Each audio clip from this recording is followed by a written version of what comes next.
Hello everyone. Today I want to share my experience with a tool called Terraform. Terraform is a cloud formation tool. We can use the Terraform to create the infrastructure like infrastructure in cloud or on-premises as well. We can use this tool to create infrastructure like networking, load balancing, databases, EC2 instances, whatever it may be. What are the services offered by the cloud? We can create the all services by using the Terraform tool as well. I have already configured my infrastructure to the my web application by using the Terraform tool. You can observe here, right? One second, I will https://dev hyphen. This is my website. I have configured the infrastructure to this website by using the Terraform tool. Nothing here, right? You can refresh also. The site cannot be reached. After applying the Terraform code and infrastructure will get created, we can see the application content here. This is my Jenkins. I have configured my workstation as the Jenkins agent. This is my Jenkins server and this is the Jenkins agent. You can check the EC2 instances is here. Running instances. You can observe here, right? Jenkins and workstation are running. This is the Jenkins instance and this is the workstation instance. Workstation instance having the Terraform software and Ansible software to manage the configurations and all. I'm applying the Terraform code here. I have already configured the my app pipeline with this repository, Terraform code repository. So we can apply that code. So we can create the infrastructure by using the Terraform in AWS console. Infrastructure like network and everything we have created by using the Terraform. I want to build with parameters. Either we can create or destroy the infrastructure in cloud by using the Terraform itself. I have configured this pipeline to create and destroy as well. You can see the parameters, so you can get the understand. You can get an understand about that. You can observe here, right? Either dev environment or prod environment also we can create. I'm choosing the dev. And action we can create either create or destroy the application. First of all, if you want to destroy the infrastructure, first of all we need to apply that.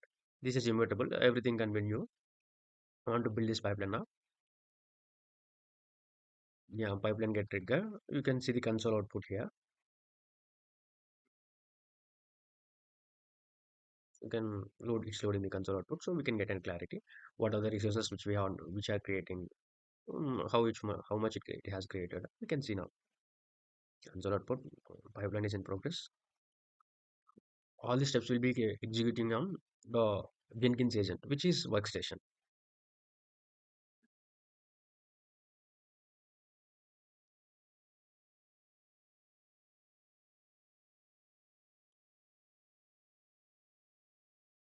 You can observe here, right? Terraform backend has been installed with the S3 bucket. Now, these are all Terraform plan got executed. These are all resources will be get created if we run this pipeline. This is all the Terraform plan.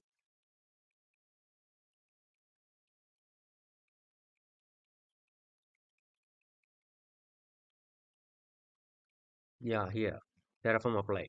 It has creating VPC, right? Module.vpc. It is creating VPC. I have created this web application in a secure manner. Means it has its own network and own load balancing and own instances and everything will be created from scratch. You can observe the VPC console also here. Yeah, two VPCs. You can observe here, right? The dev Maya VPC. VPC will get created. VPC means virtual private cloud. It will create the separate network for my web application. So whatever the components like internet gateways, NAT gateways, instances, load balancers, all will be created within the network. So it provides the more security for us. For us means here my web application, it will create the more security. It has a feasibility. I can I can expand with more. Like, this is the line diagram I have created. Consider this is the VPC. Within the VPC, we can create the app subnets. App subnets, we can create places the instances. And we have created some different subnets like DB subnets. If we have any databases, we can place this databases within these subnets. We don't have any database in this web application. It has a static content. So I have existing with this EC2 instances as well. This is the private internal load balancer or private load balancer. It stays within the network. Based on the request, it will redirect the traffic to the particular target groups. In our case, it is only one target group. In actual In different cases, we have a lot of target groups. Based on the request, load balancer can identify the request and transfer the request to the particular target group. This is all my VPC setup. VPC setup will get executing now. This we can check the pipeline. VPC setup means subnets, route tables, everything. Subnets, internet gateways, load balancers. You can see here, right? NAT gateway will get created. Routes, what are the routes like? Networking rules also will get created. Peering connection will get established. Everything will get created. Now module load balancer will get created now. Yeah, you can observe here, right? VPC peering. All will get created now. Next, load balancer part. Load balancer means we usually don't allow this load balancer within my VPC to the public. So we have a default VPC. For default VPC, anywhere in the world or any person in the world, we can access this default VPC. Default VPC having the public load balancer. Any client from internet or browser in the world first reaches to the public load balancer. It will open for everyone. Based on the public load balancer also having the listeners and rules. Based on the listeners, it will transfer to the particular target groups or load balancers. In my case, this is the dev VPC, right? In actual cases, we have a lot of VPCs, my app VPC, another some app VPCs. Every application having the VPCs. This public load balancer will transfer the request to the based on the rules. It will transfer to the either dev VPC or prod VPC. It will transfer that request. Public load balancer having that feasibilities. That one also we can see here. So any person hitting the public load balancer understand the request and filter the request and transfer to the particular load balancer, or particular target group. In my case, it is internal load balancer. From public load balancer to the request comes to the internal load balancer. Internal load balancer having the rules already. So it will transfer to the particular target groups. This is the flow of the HTTP or HTTPS traffic.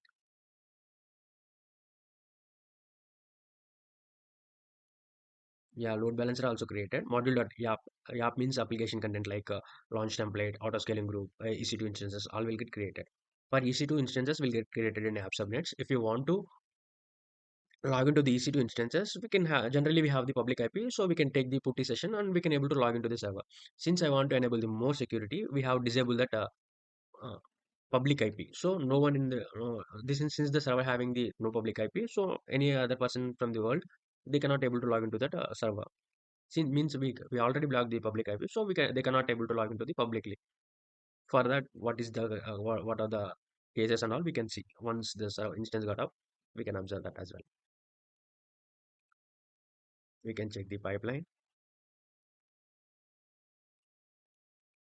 Yeah, all resources will get created, right? In my case, there are 44 instances, 44 resources, 44 Amazon instances, resources, all will get created now. In other cases, it might be more like 400, 200, 300, every resource. If you can add the resources, those are also will be created in fraction of seconds without any errors and without any mistakes as well. If you want to do that everything from manually, it will take more time and somehow some broken pieces also we miss. So it might take more time and inaccuracy. But Terraform provided that error detection and everything. It has a more advantages by using it by applying the Terraform code. What are the EC2 instances? These are the VPC, right? You can go to the EC2 instances. Instances. There are three running instances. I can filter with running for your. You can observe. You can observe here, right? It is initializing, so it had to come. It has created by the console. You can observe here, right? There are no public IP address. Generally, the servers having the public IP address, workstation and Jenkins. By using the public IP address, we can take a putty session and we can log into the server. You can observe this Jenkins as well. Yeah, you can observe here, right? Through the public IP only, we can log into. You can observe this Jenkins URL also. Through the public IP only, we can able to log into that server. Since this public IP, we have disabled the public IP. The public IP has disabled. So publicly we cannot able to log into the server. We have only private IP. Within the network only we can log into the server. We can check the security rules. The security group. You can check the SSH port. Yeah, you have see here, right? SSH 22 port enable only for that particular IP address only. So this particular IP address only we can able to log into the server. Generally, this particular IP is you can observe here, right? 34 and 180 34.184. You can check the workstation public IP, public private IP details workstation. You can observe it, right? Private IP of the workstation is 34.184. We can call it as generally we can call it as a gem host. Through this gem host only we can log into the application network servers like here already mentioned, right? here. This is the one application network. In other cases, we can add the other application servers as well. So all the application servers, we can able to log into this Bastion node or jump host only. We can enable the peering connections to that default VPC to the application VPC. So we can write a secure SSH rule. We can log into that application servers as well. This is the rule which we have created. You can what we have, uh, what we left with. 1 second. Check the console. Yeah, all infra get created. Configuration yet to come. It might take some time. Yeah, 44 resources will get created. EC2 instance also created. In these EC2 instances, we generally use to log into the server through the gem post, and we need to do some configurations like application content we have add, application related softwares we have to install on that server. All the thing we have already automated through Ansible tool. The workstation also having the Ansible. Through Ansible playbook, I have already configured. Using the user data, it is already executed. We can wait for 5 minutes. 12 for write. We can wait up to 11 for write, or we can wait up to 11:8. The configurations also come, so we can able to see the content in this. Meanwhile, I want to say this works auto scaling group as well. Yeah, this instance also created in through the auto scaling group. The EC2 instance also created also auto scaling group. Auto scaling group having the flexibility like if you have a more load, we can already seeing that big billion Amazon big billion days, Flipkart big billion days. In those cases, we application having the more load. So that means we have to serve the more number of people. By using the auto scaling group in this AWS this feature, we can increase the minimum and maximum number of instances as well. That means if you desire here there's desired capacity is one. If you increase the desired capacity as two, it will create the two instances for us based on the load. And also based on the load rules, it can increase the instances as well. Like if 30% based on the CPU rule, if 50% of the instance has reached, you can create one more instance. Based on the rules, it can create multiple instances as well. And it also having the one option like instance refresh. You can observe here start instance refresh means it will leave the current instance and create the new instance, and based on the launch template rules it will create the same there is a option called launch template.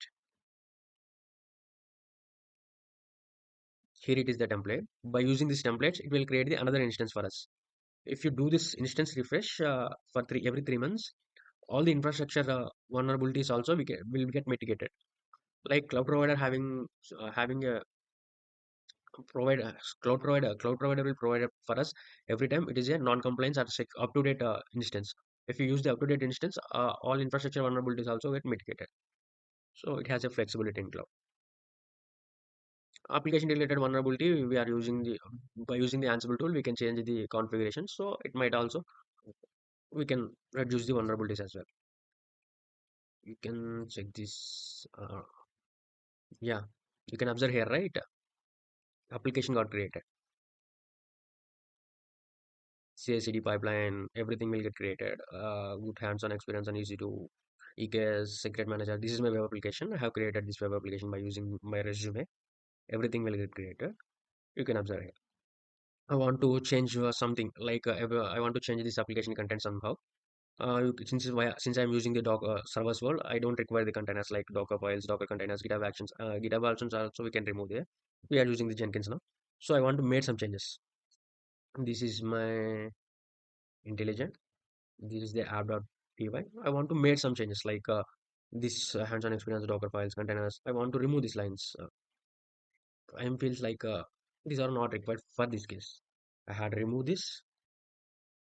I made the changes to the central repository. I have pushed these changes. Commit anyway and push. Yeah, I have pushed the changes. If I want to reflect these changes here, you have here, right? I have already uploaded the Terraform code. It has created from scratch. I want to make these changes here. I want to remove these three lines. Why unnecessarily creating load balancer, servers, DNS records every time, every time? This time also, it's not required, right? Since we have the infrastructure, we need to manage the configurations only. We already having the server, so I made the changes. I want to make a changes, configuration changes in this particular server, so particular server only. You can build with parameters. I want to write a mutable deployment. Means we having the server. So what are the configurations which we want to change, or what are the application version we want to deploy? We can deploy that application version on that particular server only. What are the remaining infrastructure we don't want to touch? So I have created this pipeline in that way only. I want to change the mutable deployment, dev apply, okay. I want to build this pipeline. So it will run the Ansible part only, configurations part only.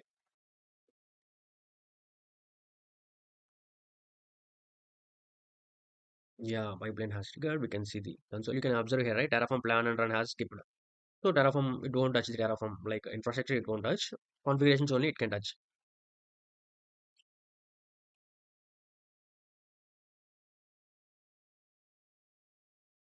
Yeah, it will log into the server. You can hear, right?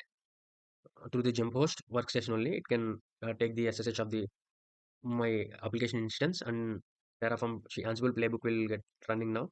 Clone the repository, cloning task. It has done. Everything has done. So we can observe the changes now. We can, as we discussed, this three lines will get removed.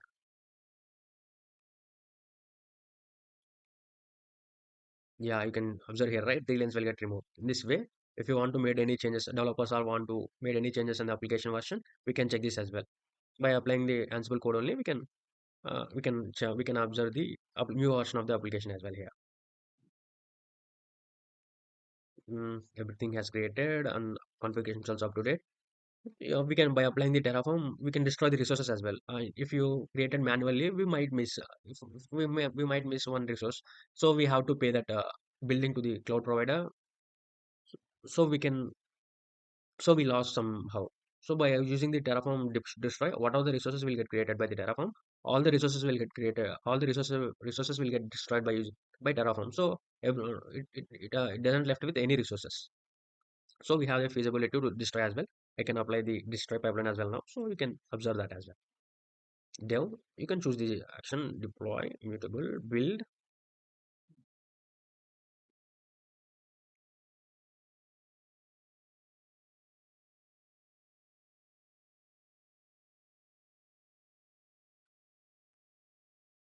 Yeah, this pipeline has running. This pipeline will run on the Jenkins agent, which is workstation, having the Terraform software.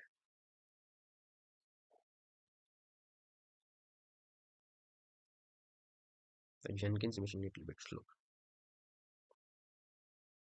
You can observe here, right? Workstation, it has running.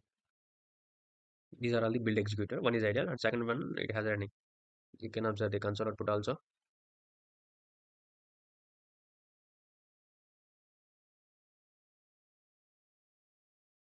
Yeah.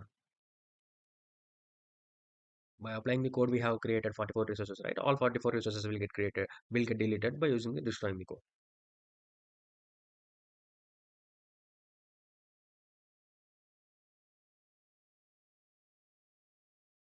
Log module.vpc will get destroying.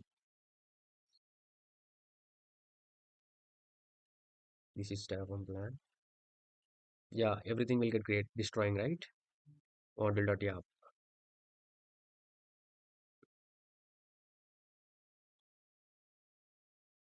You can destroy the same 44 resources. So we didn't left with any resources on the cloud. So we can save the billing as well.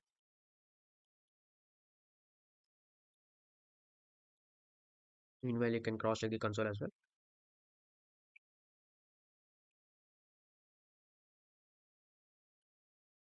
Yeah, you can observe this, right?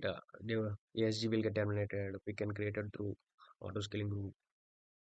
Auto scaling group also will get terminated. You can see, right? No auto scaling group enable here. You can check the launch template as well. Launch template also, no launch templates are available. Load balancers also will get destroyed. Public load balancer, private load balancer. There are no load balancer. Everything will get destroyed.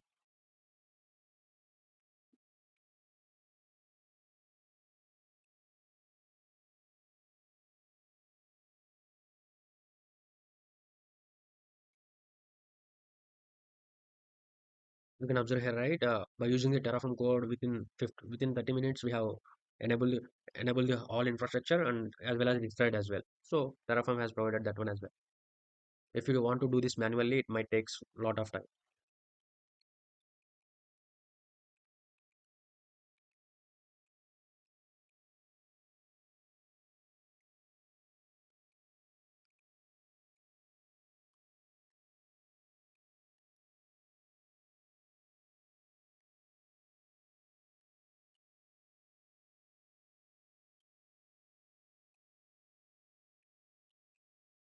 You can observe here, right? Site also secured everything. Like certificate also it can apply by the Terraform tool only. Connection also secure everything. Everything from scratch we can construct to the Terraform tool. Yeah. You can observe here, right? Total 44 resources got destroyed. I hope you understand and enjoy the session. Thank you.